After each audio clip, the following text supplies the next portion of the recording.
really matters? That might be the most important question you can ask. So let's talk about it. Welcome to What Really Matters podcast, Everyday Spirituality with Karen Wyatt. Thanks so much for joining me here today for another episode. If you are a regular listener, you may be aware that there was no episode last week. And I just wanted to explain that I was traveling last week. Normally, when I travel, I plan ahead, and the week before I leave, I do double work. I do 2 episodes and get them ready so that there's one uploaded for the week I'm gone and one for the week when I get back, since I won't be able to work on a new episode while I'm traveling. But lately, for several months now, I've been experiencing a number of different stress-related illnesses, also injuries at times, and I've realized that I have to stop putting additional stress on myself, and that it's actually okay if I go on vacation and if I take a day off or a week off and I'm not here and I don't do an episode. It's actually really hard for me to do this sort of thing because I'm super dedicated and devoted, and if I say I'm going to do something, then I force myself to do it. But I've realized that I have to do better self-care and find ways of releasing my own stress and giving myself some vacation days and some time off. So what I'm actually doing now is taking some time off every month. And so I'm skipping 1 episode a month on the End of Life University podcast. I'm playing some self-care recordings that I've made in the past on those days that I'm off. So it's a self-care day for me and for everyone else. And I will probably miss occasional episodes for What Really Matters as well, depending on what I'm doing or what my stress level is, but I just wanted to let you know that. And to be honest, it's a really big deal for me to be able to do that, to be able to say, I am taking this time off and there won't be an episode. I'm amazed how hard it is. But I really see how important it is and that I need to show up for myself. So by actually doing it, I'm sending a message to myself that my own health matters and I'm taking care of me. And I trust that everyone who listens out there will understand if from time to time there isn't a new episode. Just so you know, I'm just taking time off for self-care and I will be back, and you don't need to worry about it. And I hope that you'll take time for self-care that week as well. So thanks for your understanding in advance. Today, I'm going to talk about what I call the butterfly principle. And this comes up for me just as I think about the ups and downs of life and the cycle of life and how we're constantly in the process of learning new things and growing. But I like to think of the butterfly principle as I think about the transformations I've made in life, because it helps me understand and have compassion for the process of growth and what it involves. So let's think about the stages of a butterfly, the stages that occur for a butterfly to exist. I'm going to start with the caterpillar stage. So you can imagine a caterpillar who is content with life. Caterpillars just roam around. They crawl on stems and eat leaves all day long. Their world is very small. Basically, they're aware of what's right in front of them and they're looking for the next juicy leaf to eat. And their entire job and purpose is to eat and to grow themselves physically. And so it's an interesting concept if you think about the caterpillar who is satisfied and complacent in a way with how things are. Perhaps we could think of the caterpillar as not being fully awakened to the idea that there could be more to life than the stem and branch and the leaves that they happen to be crawling on. But that's how it is. This small world of the caterpillar is enough for the caterpillar. It's all it needs. It just eats every day, and that's its job. Crawl along, find new leaves, and eat them. And actually, unknowingly, the caterpillar all along is preparing for what is to come, but the caterpillar has no idea what the future holds or what's going to happen next. But it doesn't matter. The caterpillar doesn't care. It doesn't see a future or a past, only the leaf that is in front of it that it's eating in the moment. So kind of a blissful existence for caterpillars, though lots of them get eaten by predators and destroyed. But the caterpillar is able to fulfill its purpose instinctively. It just knows what to do, and it does what it's here to do. But something shifts at some point, and that's when the caterpillar, for some reason, after it's grown to a certain size, begins to suspend itself from a branch and weave a cocoon around itself. And again, that is an innate shift that happens that is encoded into the caterpillar. So it happens naturally, and somehow the caterpillar knows the right timing for that to happen. And so the chrysalis phase occurs next. And this phase is so fascinating and so interesting to me because I think of this as the transition to growth, the transition to transcendence in a way. Before we can get to transformation and transcendence for ourselves as humans, it's as if we have to enter the chrysalis in a way ourselves, and we go through this process. And think about what happens within the chrysalis. The caterpillar itself dissolves away. Inside the chrysalis, the body of the caterpillar dissolves. It loses everything that it was, everything physical about the caterpillar except the imaginal cells that remain. And for the caterpillar, if the caterpillar had any understanding, this would be a tragedy to see its being destroyed in this way. But it is a necessary step. So the caterpillar's body dissolves away inside the chrysalis. There's so much happening in there. And it's so fascinating. As we look at a chrysalis from the outside, we have no idea what's happening inside. We can't see how much change is happening inside. We don't see the dissolution that first everything is falling apart. And then the imaginal cells that remain migrate toward one another in order to merge, and that is the beginning of the butterfly that is going to form. And so think of this as a busy center inside the chrysalis where so much is going on, this destruction and dissolution and the merging of the imaginal cells, which I absolutely love that name, and then the growth gradually of the butterfly that is taking place inside. But again, the chrysalis from the outside appears the same no matter what is happening inside. We can't really tell in the moment that all of this activity is happening within.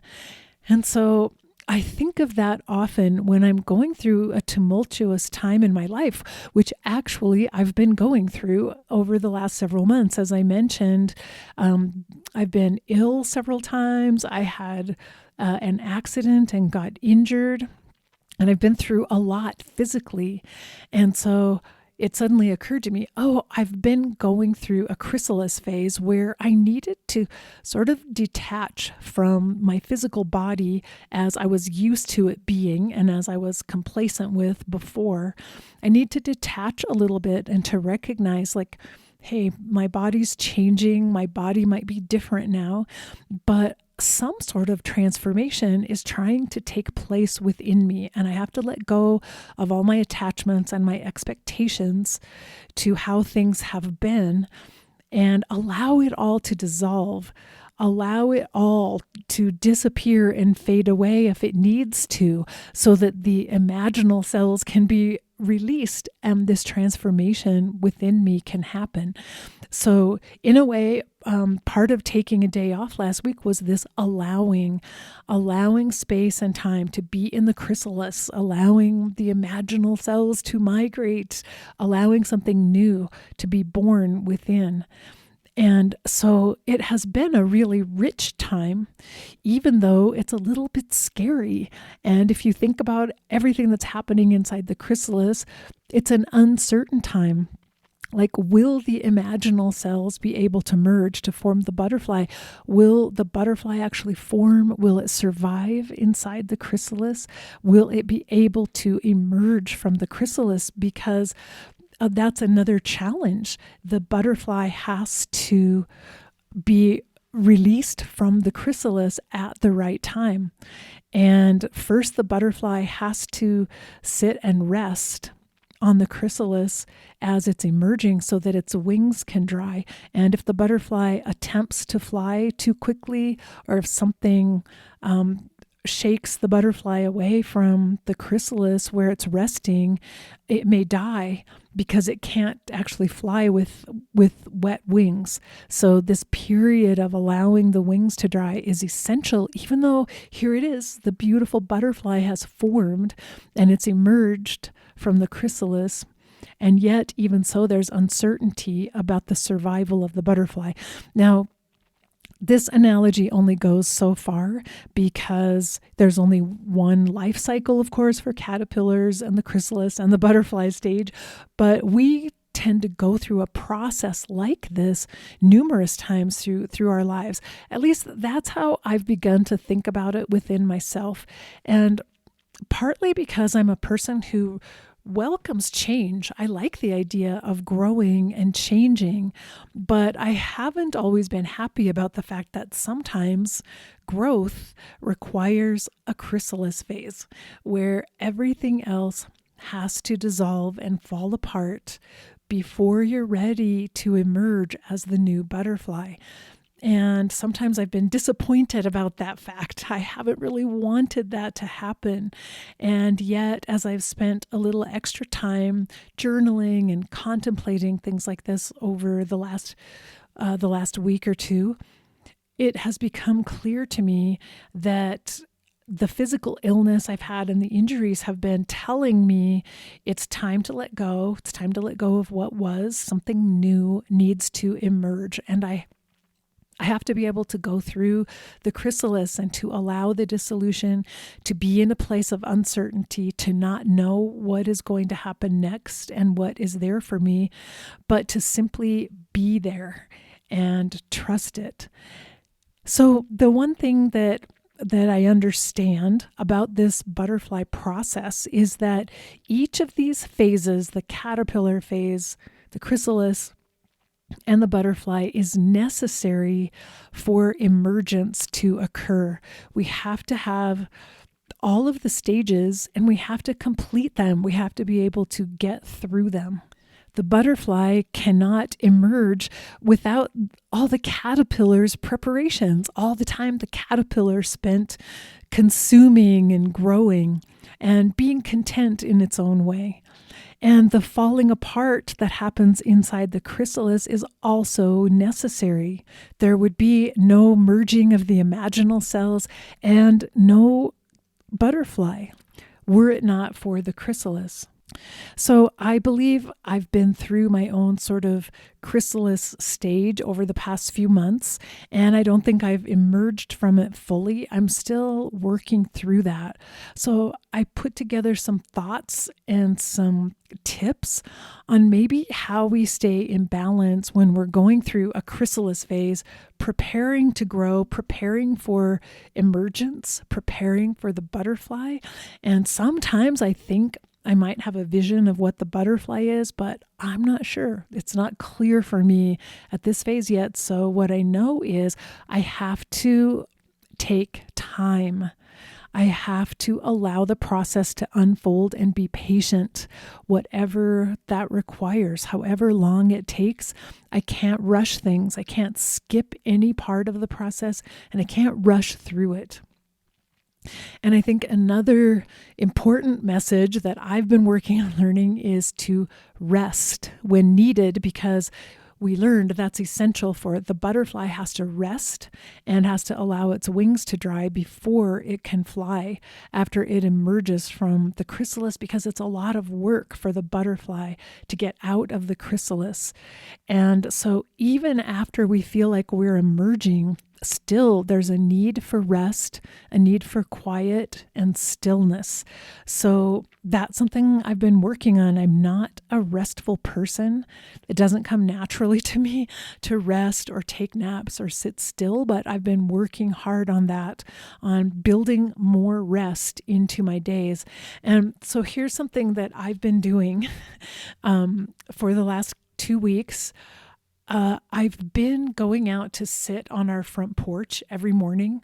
I take a cup of coffee with me and my journal, and I sit on a swing on our front porch, and I simply sit there and I listen to the birds, and I watch the sun as it's rising higher in the sky.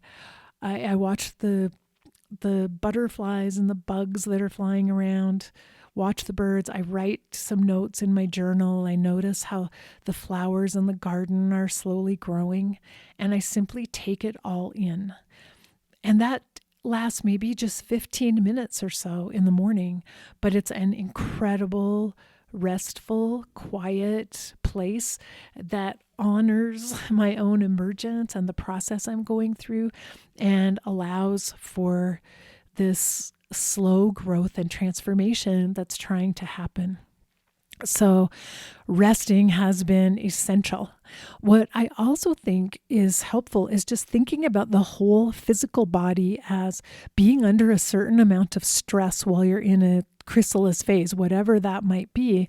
And it can be really helpful to eat small, simple meals more often than just 3 meals a day. Have smaller meals and have little snacks in between, so that there's sort of a continual influx of nutrients during the day. Also, as I've been doing, spend a little time in nature and go for walks, shorter walks, but just be outside and go for walks. For me, I've been trying to drink more water because I'm aware of being thirstier and being more dehydrated than normal. And that might be part of the chrysalis phase as well. So intentionally, consciously drinking more water. I think it's also important during this phase to remember that we're experiencing grief any time that we're going through a major transformation and things are changing within us. There's a certain amount of grief at whatever has been left behind, whatever we are leaving behind in the process of leaving. And so to be able to consciously grieve, create a space for grieving and take some time for grieving. And in a sense, my time on the front porch with my journal, that's part of my grieving space. And so it's a quiet space of solitude where I can contemplate, I can write down some notes, I can feel supported and safe in that space. So that is a grieving space. And also having time for a little meditation or prayer, if you practice that, or just some form of contemplation, which is what my swing time on the porch ends up being. As far as tools go, also I always recommend utilizing deep breathing, taking long, slow, deep breaths in and out, a few at a time, anytime you start to feel anxious. And that's always a tool that I use throughout the day that can really help me come back to the present moment and feel grounded again, because it can feel ungrounded to be in the chrysalis phase, even though the chrysalis phase is really as deep into your body in a way as you can go. But you can feel ungrounded because everything is shifting. Everything that you thought was fundamental or basic within your life seems to be shifting and changing. So it can be a little bit frightening and unsettling, and deep breathing is really helpful during times of this kind of transformation. There's also the a heart opening exercise, which is really simple, but you do with the breath as well by putting one hand over your heart, breathing in a deep breath into your heart. And as you breathe in, imagine just rays of light and love and beauty flowing into you and filling up your heart. With each deep breath in, you can imagine your heart expanding in warmth and in love and light.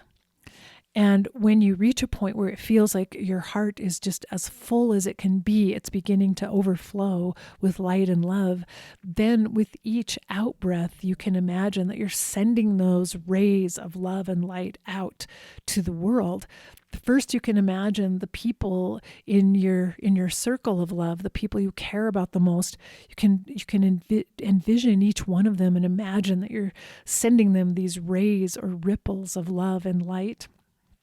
And then you can broaden the circle and include your neighborhood and your community, other people you may know but not know well. You can make it as big as you want. You can include your nation. You can include the whole planet. You can include the whole universe if you feel like you're overflowing to that extent. And it's such a beautiful practice during a time when you're being still and quiet and meditating and contemplating, to do this heart-opening exercise. And it feels amazing because you're bringing love within yourself into the place where you really need it, into the depths of your own being, to help you during times when you feel uncertain or nervous about the future. It reminds you that love is always constant. Love isn't shifting or transforming or disappearing. Love is always present and always constant. And light is always available to us as well. And that you yourself can experience so much abundance that you can't help but share it with everyone else that you love and with everyone who might need that abundance in the rest of the world. That's a beautiful place to be in, a beautiful thing to contemplate when you're inside the chrysalis, not sure what's going to happen next. You can remember that the one thing that's always available to you is to bring in love and to send out love. That's always available to you at any time, no matter where you are. Those little reminders and those little thoughts have been so helpful to me, especially because sometimes in the chrysalis it's dark and it's a little frightening. And as I said, it's unsettling and you may not know what's coming next or what's going to happen. What exactly am I doing here? I don't know. I haven't felt this way before. I haven't experienced it before.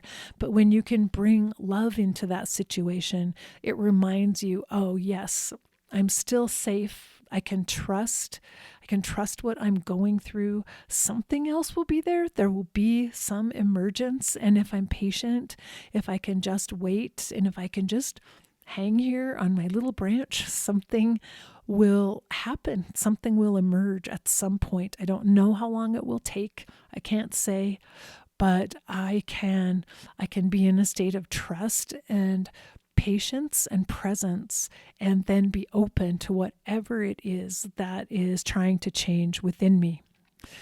So those are my suggestions, things that I'm trying right now and working on as I'm working toward this emergence. Again, I don't know for sure what this means. I do know I have books that I'm trying to get written that I'm working on, and I don't know when I'll be motivated to write them, but maybe that will be part of the emergence and the transformation. I don't know for sure, but I'm watching and waiting to see whatever happens next. And I assume I'll be back next week with another episode. That's my plan.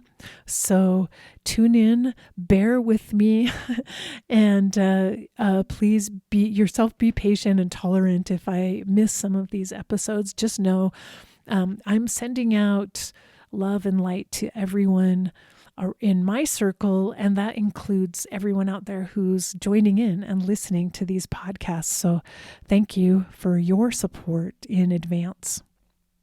So until the next time we get together, remember, we're here for love. That is really the whole reason for all of this. So face your fear.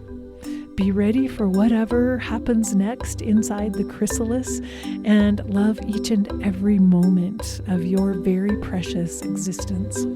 Bye-bye.